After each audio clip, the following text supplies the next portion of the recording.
tu pārglēti sakārtev man, bet viņu sirdis klusē, jo saldā miegās nauž izkropļoti prāti, saindēta sirds. Sātanistu elles bedrē, dvēselītes pirst. What is the ecological impact of wind turbines? Wind energy is a relatively clean alternative for fossil fuels, as they do not emit greenhouse gases during operation. But they do affect nature in other ways too. Wind farms affect the natural migration routes of birds and bats, and the rotating blades form a deadly hazard for birds. Then again, it's proven that wind turbines form a significantly smaller threat compared to cats. Sea life flourishes due to the absence of fishery near wind farms. And the artificial reefs created by the foundation of the structures can even lead to an increase in species diversity.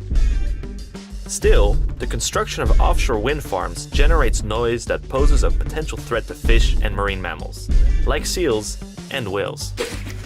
Environmental organizations stress the importance of proper research, careful site selection, and noise mitigation during installation. But they also see the potential in concepts for multi-use wind farms, like producing seaweed or mussels for human consumption. We hope you enjoyed our 60-second lecture. Would you like to know more about offshore energy? Click here to see more of our videos, and make sure to click here to subscribe to our channel.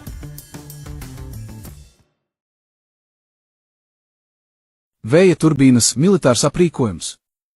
Esiet sveicināti, mīļie draugi! Šis atkal ir no sērijas par to, kāds izskaidrojums varētu būt notiekošajam Eiropā un Latvijā. Vēlreiz par tiem vēja parkiem, bet šoreiz pavisam no cita skatu punkta. Bija tāda ziņa, ka Zviedrijā vēl pagājušā gada beigās tika atcelti 13 lielu vēja parku projekti, tai skaitā arī Baltijas jūrā.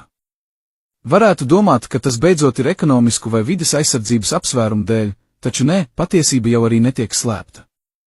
Tas ir tāpēc, ka bruņošanās histērijas pārņemtā Zviedrija pēkšņi saprata, ka vēja rotoru atrašanās militāro radaru tuvumā tiem traucē. Tas ir iemesls šo projektu apturēšanai, nevis vide vai cilvēku veselība. Ne jau tikai Zviedrija ir sajukusi ar bruņošanos, to dara teju visas Eiropas valstis, Latvijai skrienot priekšā kā vienmēr. Un tagad, izlasot pēdējos atklājumus tehnoloģiju pasaulē, rodas zināma skaidrība par to, kas tad te īsti notiek. Bet notiek tas, ka visur strauji tiek ieviests un būvēts tikai tas, kas saistīts ar militārām lietām. Par Rail Baltica jau krietni sen tika atzīts, ka tas ir militārs projekts, notiek intensīva milzu poligonu būvniecība, tiek plānotas robežu mīnēšanas un īpašuma atņemšanas, nesen pieņemts milzu budžets 150 miljardu programmai SAFE, kur varēs grābt un tērēt, kam vien ienāk prātā tā, it kā rītdiena nekad nepienāks. Diezgan baisi to apzināties, bet faktiski tāda plānošana neved nekur tālāk, tādi tēriņi nav pavelkami un kļūst skaidrs, ka tas viss notiek laikam jau tāpēc, ka nekādas nākotnes te arī viņu plānos nav, viss iet uz lielo karu, kurā viss sadeg un tiek norakstīts. Citādi to nav iespējams izskaidrot. Nav nekāda tālāka plāna, nekādas attīstības, tikai saraust visu iespējamo lielā katlā un. Kas pēc tam? Labi, bet kāds sakars tam ar vēja turbīnām? Lasām, ko saka zinātne, izrādās, ka tās iespējams pārvērst par militāriem objektiem. Ir pieejams vesels apraksts par to, kā ar nanotehnoloģiju, AI un sensoru palīdzību, izmantojot tos pašus materiālus, ko stealth lidmašīnās, vēja parki faktiski ne tikai netraucē radariem, bet paši pārvēršas par radaru parkiem, kas spēj uztvert lidojošus objektus. Tādi materiāli ir izstrādāti jau 2016. gadā. Līdz ar to šeit parādās vēl viens iemesls tam, kāpēc tos joprojām tik izmisīgi stumi visās malās un šie projekti tik daudz bīdās arī Latvijā. Tad tas viss saliekas kopā un kļūst skaidrs. Visa mūsu teritorija ir vajadzīga kā viens milzu poligons un viss pārējais ir mazsvarīgs. Trūkst naudas medicīnai, brūk parastie dzelzceļi, draud kārtējais bankrotu vilnis. Neinteresē. Bet miljardi šim visam būs. Tāda ir valdošās varas politika. Šai sakarā lieku reizi jāatgādina, lai kā tur būtu, lēmumus par šo vēja parku izbūvi tomēr pieņem pašvaldībās un ja tur paliek iesēdies vecās varas astoņkājas, tad viņu plāni ir skaidri kā uz dēlnas. Izdarām izvēli. Aivis Vasiļevskis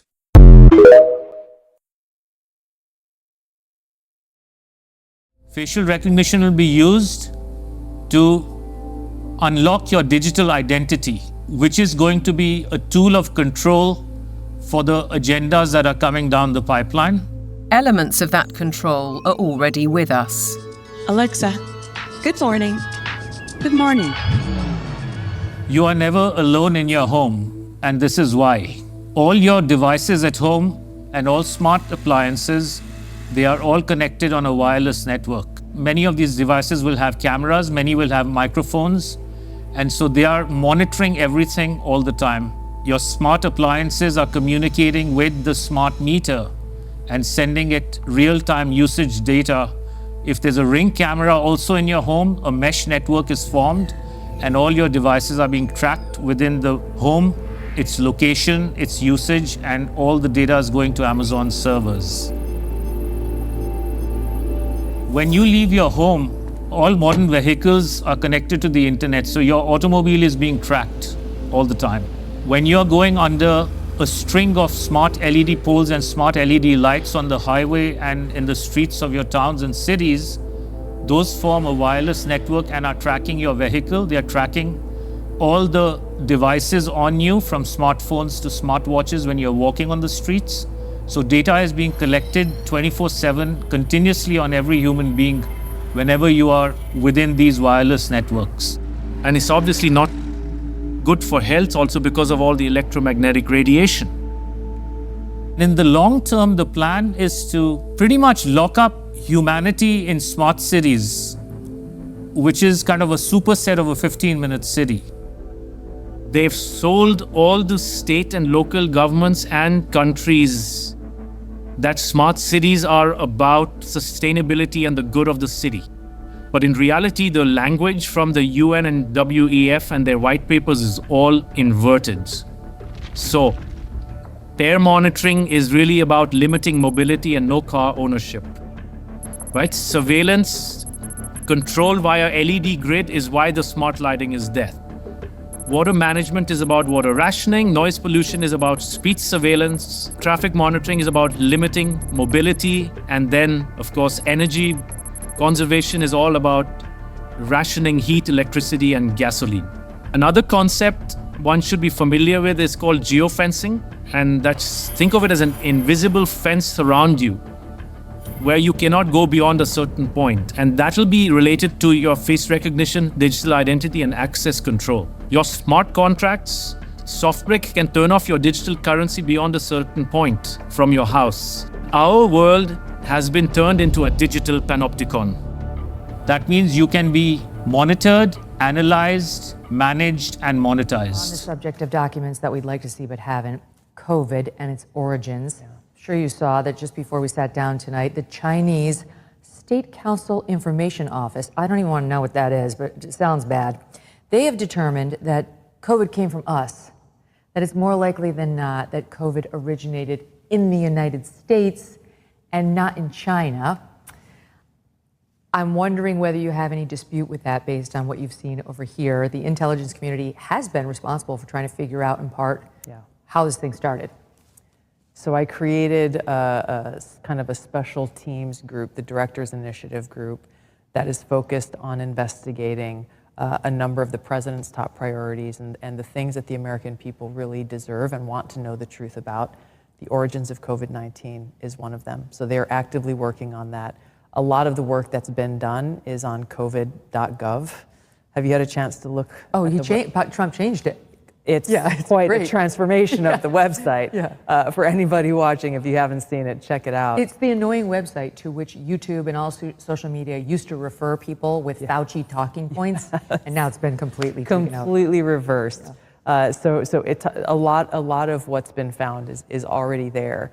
But the thing that we are working with Jay Bhattacharya, the new NIH director, on with, as well as Secretary Kennedy, is looking at the gain-of-function research that, in the case of the Wuhan lab, as well as many of these other biolabs around the world, was actually U.S. funded and leads to this dangerous kind of research that, in many examples, has resulted in either a pandemic or some other major health crisis. But let me ask you specifically, because we already know that EcoHealth Alliance was partnering with this Wuhan lab to do gain-of-function research. That's right. We just have never been able to have somebody say, it was that exact experiment that led to this COVID bug. But have we gotten there? What's the new thing that you're digging in on? We are working on that with Jay Bhattacharya and look forward to being able to share that, hopefully very soon. Okay. That specific link.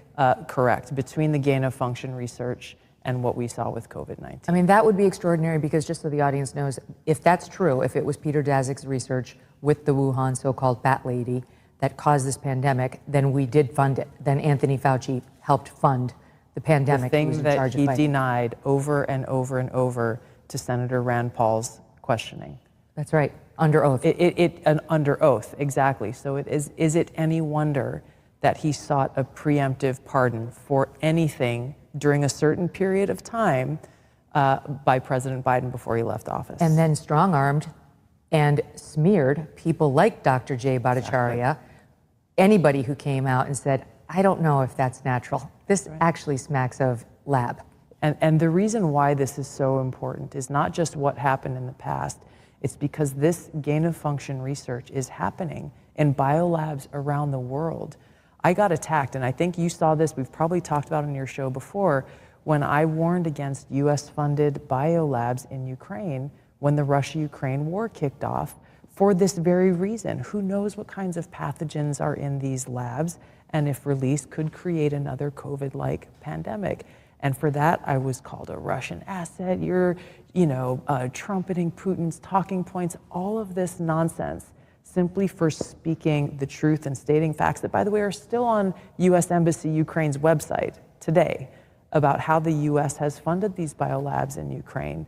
But my point is, in order to prevent another COVID-like pandemic or another major health incident that could affect us in the world, we have to end this gain-of-function research and provide the evidence that shows exactly why and how it's in our best interest, the American people's best interest, to bring about an end to it. Can I just ask you one other question on that? Why did the intelligence community, why were they so reluctant to just say that? Under Joe Biden, they were split. The FBI eventually said, well, we kind of think it was the lab, and the Department of Energy said lab. But then the other agencies were like, no, we think more natural origin, long past the point when it did not look like natural origin. They tested 80 or 90,000 animals. They never found this version of the virus. So what was going on with the intel community there? It's a good question, and I don't have a specific answer to it, but I want to point to the contrast of how in some cases, they are very unwilling to come to express a view or a certain opinion on something. And in other cases, even if they don't have decisive or conclusive evidence per se, they're very quickly to come to an assumption. And this gets to the real heart of the challenge here, and the problems that we've seen is the politicization of intelligence to meet a certain objective or to influence a certain policy. And that is what has been the problem. This goes all the way back to why this organization was founded. When you look at the so-called intelligence that really was used to spur the Iraq regime change war, and look at what that has cost our country in lives, in treasure. Look at what it's cost the world. Look at what Iraq is today, now essentially a proxy of Iran. When Iraq, that would not have happened had that regime change war not occurred. The most critical time to be there is grades 5 through 8 because you want to catch kids when they're starting puberty, because that's the time in which identity formation is central to their lives. However, early intervention is key. So we actually are designing a kindergarten through grade 2 curriculum this summer. And I will tell you, one of the most rewarding experiences, Nikki, we were in a local school system in an elementary school, and we were in grades 3, 4, and 5. And after we were there, 5 students went to the principal's office and came out. So we are really intentionally going into younger and younger. Why are you still sharing intelligence with Israel at this stage? I've got nothing more to add.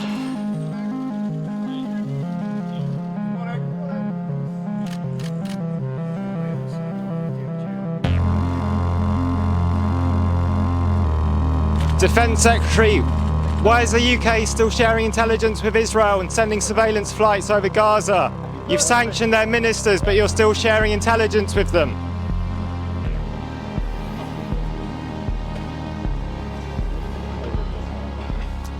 So that was the Defence Secretary, John Healey, walking into the Prime Minister's residence at number 10 Downing Street, where the government have just announced sanctions on 2 far-right Israeli ministers. But Healey is continuing to send Royal Air Force spy flights over Gaza and sharing that intelligence with Israel. Now, it's a British tradition for journalists to stand outside number 10 and call out questions to ministers. But it's a bit of a charade because we know they're never going to be answered here, and the police have warned us not to step beyond this barrier, so we can't go chasing after the ministers if they don't answer. Given how serious the situation is in Gaza and the fact that Healey is the politician in charge of the UK military, I'm going to try a slightly different approach when Healey leaves Downing Street to see if I can get the answers to the questions that I know you want asked.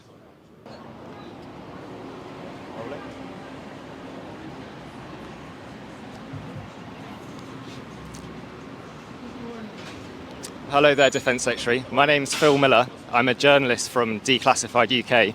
Can I ask you a couple of questions about the Royal Air Force surveillance flights that you keep sending over Gaza and the intelligence that you're sharing with Israel, Minister? Good morning. Morning. How can you justify continuing to send these planes over Gaza and sharing intelligence with Israel when your own government has just sanctioned 2 far-right ministers? One of them's the National Security Minister, the other has duties in the Defence Ministry. Why are you still sharing intelligence with Israel at this stage of the genocide? Look, I've made entirely clear to Parliament the nature of those flights, the restricted nature of the intelligence linked to finding and helping free hostages, and I've got nothing more to add. Isn't it time you did a proper sit-down interview with a journalist about this, though, sir? Because you've not really had any independent scrutiny of these flights. I think you'd be hard-pressed to come up with another cabinet member who's done more sit-down interviews with the media in the last 2 or 3 weeks than me as Defence Secretary, because we face very difficult times, changing world, increasing threats, and that's why we're... But no journalist has asked you about the Royal Air Force spy flights over Gaza, have they, Minister? You've sent hundreds of these flights. How can you trust that the intelligence being shared with Israel is not being used to target civilians in Gaza? So that was the Defence Secretary, John Healey, there, refusing to give a proper interview to Declassified. He just walked out of Downing Street and straight into the Ministry of Defence. As soon as we started asking about Israel, he very obviously sped up and tried to get away. Clear off the steps, please. Thank you. To protect the site. Thank you. We've just been asked by the security there to move away from the steps in front of the Ministry of Defence, but we'll just go down to what I believe is a public byway in front of the MOD. You can see there how sensitive the Minister is to any kind of scrutiny. John Healey was so keen to avoid our questions about his support for Israel's military that he just walked out in front of oncoming traffic in Whitehall. Didn't really expect him to be in such a rush. You would think he could answer questions and not risk his own life to try and avoid them.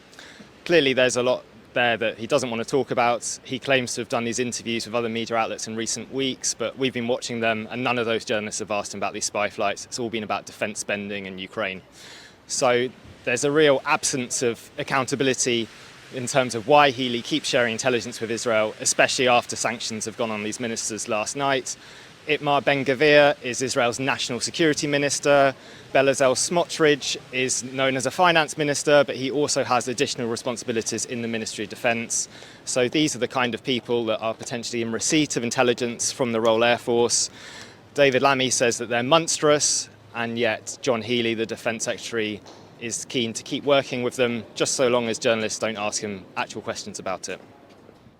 Another striking thing was that Healey appeared to show no compassion for the starving people of Gaza.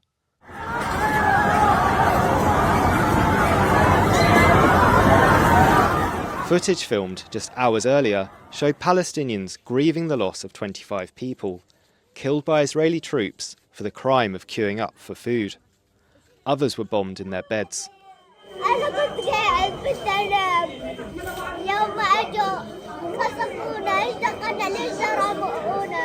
And yet the UK government continues to collaborate with Israel's military.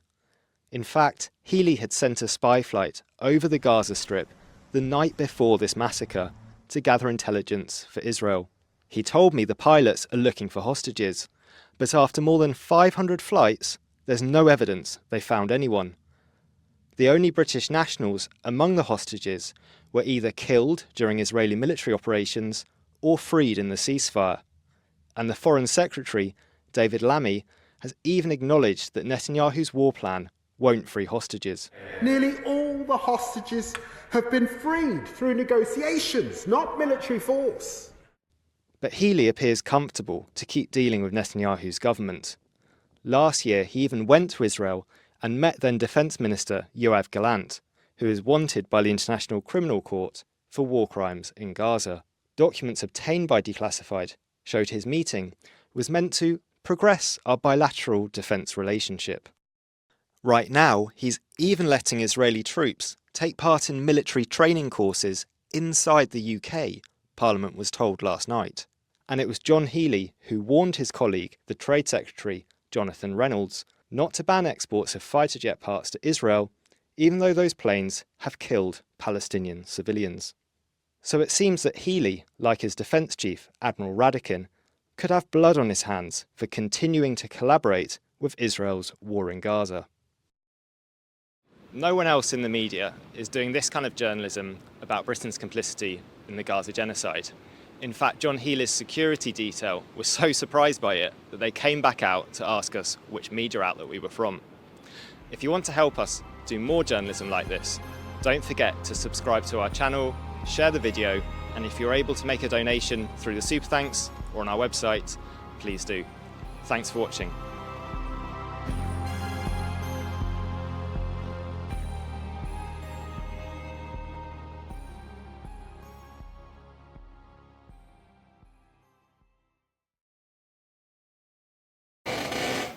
Labdien! Ar jums kopā Raivis Bušs, jurists. Ir 2025. gada 25. jūnijas, svētki ir pagājuši, vēlēšanas arī pagājuši, 7. datums. Protams, arī viss noticies ar pārsteigumiem. Vēlēšana sistēma Latvijā ir vēlēšana naktī pārtraukusi darboties, pēc tam atkal atjaunojusies, bet stāsts šoreiz arī nebūs par to. Stāsts ir par to, ka šogad jūnijā, 13. jūnijā, 13. piekdiena, 3 Baltijas valstu ministri, tātad valdības ministri, vienojās par sadarbību masveida evakuācijas pārvaldībām. Tad tika parakstīts memorands, un uzminiet, kur viņš tika parakstīts. Nevis tepatās Latvijā, Lietuvā, Igaunijā, bet tas tika parakstīts Luksemburgā. Nu tā, lai mazāk cilvēki par to zinātu, lai nebūtu liekas ausis un lieku jautājumu. Presē informācija parādās gaužām maz par to. Kāpēc tas tiek darīts? Domājiet paši, jo šī memorandumā tiek jautājums vērsts arī uz pārobežu evakuācijas pasākumiem. Un tam ir jāpievērš noteikti vērība. Laikā, kad Latvijā jāiegulda nauda Air Baltikā, pirms tam Rail Baltikā, Latvijā tiek virzīti arī vēja parki, jeb tā saucamie vēja torņu projekti, kas ir cilvēkiem faktiski kaitīgi un Latvijas ekonomikai neizdevīgi. Un tad pašā laikā tiek 13. jūnijā parakstīts memorands par masveidu evakuācijas plāniem. Tad memorands, Kam? Uz kurieni evakuēs Latvijas iedzīvotājus? Kam tas ir vajadzīgs? Padomājiet. Paldies! This attack brought us closer to global nuclear war. This was an attack on one part of Russia's strategic fleet. And it's extraordinarily dangerous. It may be viewed as a video game, watching planes destroyed, but we took a step closer to nuclear war today. Zelensky, this group in Ukraine, I wouldn't trust for a moment, not for a moment with our lives. But having said that, either the U.S. Government knew and assisted, which is horrific to think about, or it didn't know, which is also horrific to think about, because then we're just bobbing in the waves as we step closer to Armageddon. You know, when someone like Jeffrey Saks says we're inching toward Armageddon, it's not hyperbole. This isn't some fringe opinion. It's a deeply informed warning. What worries me most is how numb we've become to these escalations. We're talking about strikes near Russia's nuclear fleet, yet so many treat it like just another headline. At this point, it's not about left or right. It's about basic survival. We need leadership grounded in restraint, not provocation. This war needs to stop. What is happening now, attacking part of the nuclear triad, attacking deep in Russia, is a dramatic escalation that brings us closer to Armageddon. And people may say, well, they have the right to defend themselves, but you and I have the right to live, as well as other people listening right now. I find our political leaders absolutely incapable of the most basic common sense and drawing lines right now. And if President Trump didn't know, that is beforehand, I mean, this is a grave failure of American intelligence or intelligence briefings. That line really lands. It's not just about poor decisions. It's about systemic dysfunction at the highest levels. If our intelligence failed to anticipate or prevent this, the consequences could be catastrophic. We cannot keep reacting to crises we helped escalate. We need to understand this. MI6's role in everything going on in Ukraine is dreadful and deadly. I can't stand to watch Starmer one moment. Probably the greatest warmonger on the planet, actually. And Zelensky is killing his people wantonly because there's no serious discussion of how to make peace. That's the tragedy here. Young Ukrainians, Russians, civilians on all sides, paying the price because no one is willing to sit down and make peace. It takes real courage to end a war, and right now, that courage seems to be in short supply. Practically speaking, what needs to happen practically is that this war needs to stop before we all get blown up. And the way that it has to stop clearly is the President of the United States simply and consistently stating American policy, not changing it from morning till afternoon to evening.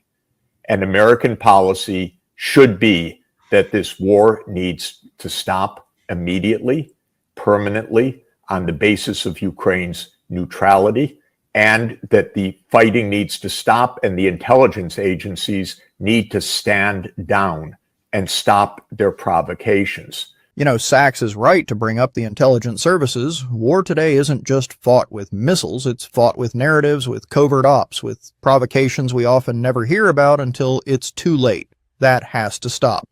Now, I assume that the president has command of our intelligence services. I know that he can tell the British. I can't even start about the British, by the way, but he's got to tell the British, stop dreaming of their ancient goddamn empire, honestly. It's enough.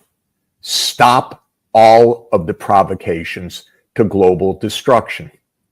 Today, by the way, Starmer unveils the new defense mandate saying we're endangered by Russia. Well, yes, Britain has been after Russia since 1840.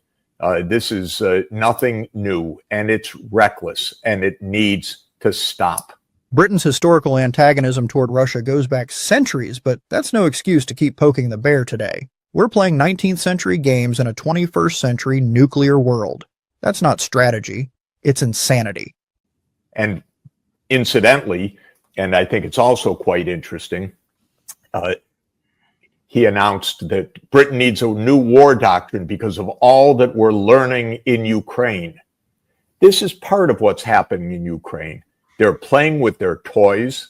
They're playing with their battlefield weapons. They're learning how to use drones. This is all one jolly experience. They're not sitting down to discuss the end of the war, to take seriously the real security concerns of Ukraine and of Russia, and how this war really arose and how it needs really to stop. How close are we to the use of nuclear weapons?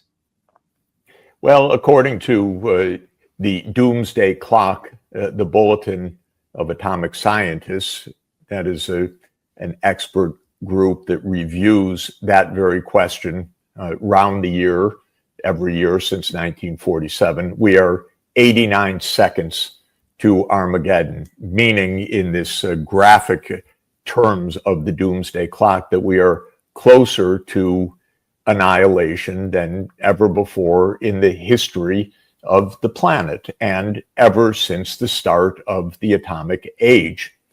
And that means we are closer to nuclear Armageddon than during the entire Cold War period. And I think that that is a completely accurate assessment. Closer to nuclear Armageddon than even during the Cold War, that's chilling. And yet most people don't even know what the Doomsday Clock is, let alone take it seriously. That disconnect between reality and public awareness is part of the danger. Well, I honestly believe that that the world has become benumbed by the video games, by the seeing war every day. That's just a video, whether it's Gaza being blown up or aircraft that carry nuclear weapons being blown up deep inside of Russia. That's like a video game that you would see anyone playing on a seat next to you in the train or on an airplane or on the subway. People are inured to this right now, and yet we have a war raging, which is obviously a war of the U.S. and Britain and France and Germany against Russia. And that is roughly 6,000 nuclear weapons on each side. And it's a hot war raging until today. A hot war with 6,000 nuclear weapons on each side, that's not a regional conflict. That's a global crisis in slow motion. And we're acting like it's just another political chessboard. It's maddening. And I think Donald Trump wants to stop this, but it takes skill and determination to stop this. Exactly. Peace isn't just a slogan, it's hard work. It takes guts to say no to escalation, to rein in your own side. Let's hope someone in leadership still remembers how to do that. The only negotiations that count, and they're not really taking place, are between the United States and Russia. And the United States and Russia should settle the issues seriously with a treaty, with a security agreement, that NATO will never enlarge, that the United States recognizes Crimea as part of Russia, because part of this whole plan, dating back to 1853, was to grab Crimea. This has been acknowledged again, time and again, what this has been about. So we need an arrangement between the United States and Russia as the two nuclear superpowers, that the United States is done fighting this war, done supplying the armaments, done with the idea of NATO enlargement, not as a game, as a concession, but as our survival need, because the whole idea of the United States moving its military into Ukraine was mind-boggling from the start. As I always like to remind people, it would be like Russia moving its military into Mexico or into Canada. How well would it play in the United States? Not very well. It would lead us to war. Imagine if Russia moved troops into Mexico or Canada, we'd lose our minds. So why do we think putting NATO on Russia's doorstep wouldn't trigger a crisis? Empathy isn't weakness, it's strategy.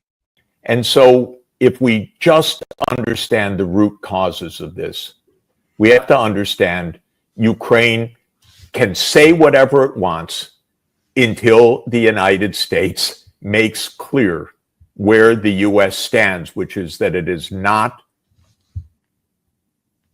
at the behest of of an extremist clique ruling by military rule that the U.S. installed by a coup in 2014. Right. Come on. Do we have some survival instinct in the United States? That's the haunting question, isn't it? Do we still have the instinct to pull back before the cliff edge? Because history is full of great powers that believe they were invincible until they weren't. We have the power to change course, but we need leadership that values peace more than power, and visionaries willing to tell the hard truths, not just play to the crowd.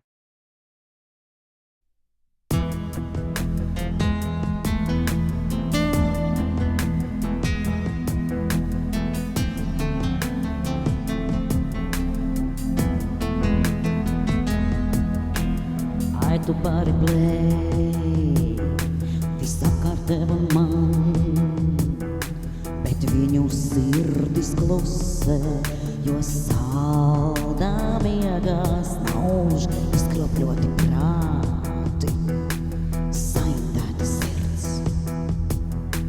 Sātanistu elles bedrē, dvēselītes pirst.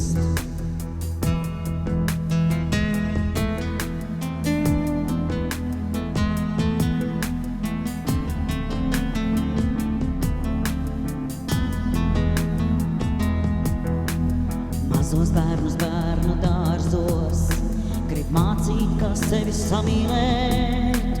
Skolas bērnus stundās, kā savu dzimumu nomainīt.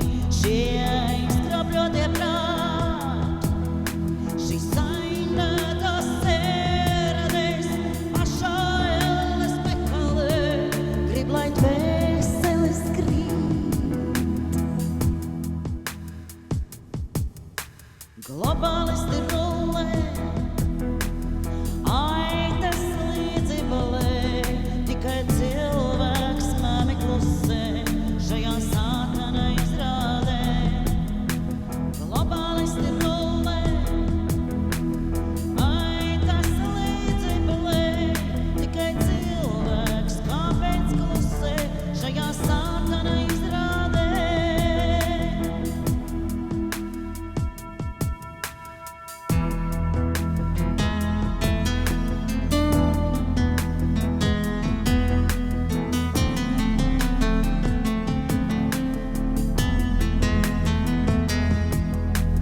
Ķēžu suņi augstos krēslos, grib visu kontrolēt. Viņu pakalpiņi zemāk, grib savus maciņus pielādēt. Šie naudas kārie prāti